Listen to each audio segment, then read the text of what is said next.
Abatuuze ku kyalo lwa Dabbi Matugga ekiri mu ggombolola y'Egombe mu munisipality y'e Nansana basatira olw'ekisolo ekitanategerekeka ekiri embizzi zaabwe mu budde obw'ekiro nga bateebereza nti eno yandibanga ng'oba mbwa. Wabuka ekintu ekigwa mu kiyumba ky'embizzi tetwategeera kikiruma wano ekigisokwana wano katini nekigitta kali akalala ne kawuna katuwawadde wayiseewo omwezi mulamba era ne bagamba ekintu kibaddewo kyekino ekigisokoola ebyendabika.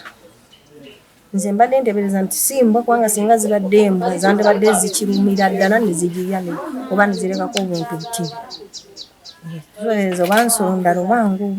Abatuuze bagamba nti ekizimbe ne bwe kiba kya fuuti 5 ekisolo kino kikibooka nga guno si gwe mulundi ogusoose ng'ekisolo kino kibalumba nga bagamba nti kiva mu kibira ky'ekika ky'empologoma nga kino kisala busazi bulago nga kati baagala bekikwatako baveeyo babayambe. Naye omulundi ogwasooka nalowooza nti yali eririddwa mbwa kuba zaabuka ekiyumba ne tuddamu ne tukizimbako nalooza embwa ze zaakozeesa ezaalidde.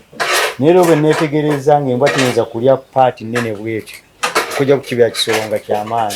Bwe mbuuzizza ku bannange n'aŋŋamba nti waggulu eyo waabeeranga ya engo naye yali nto naye oba kati oba ekuze tetumanyi kuba bebeeranga nkulu eyinza okuba nga yeeyigira ebyokukola ki. Naye tusaba tuyambibwe aba Uganda Wildlife. Bwe tutuukiridde omusawo w'ebisolo mu ggombolola y'Egombe Dennis Wannume asabye abatuuze okuba abeegendereza singa basanga ekisolo ekiba kirumiddwa baleme kukirya wabula bakiziike okwewala ebizibu. Ng'abatuuze bwe bagamba it is possible nti ekisolo kino kiyinza n'oba kisukako ku mbwa kubanga olaba nga injuries zabadde sharp era oludda olwonna lwaliiriddwa. So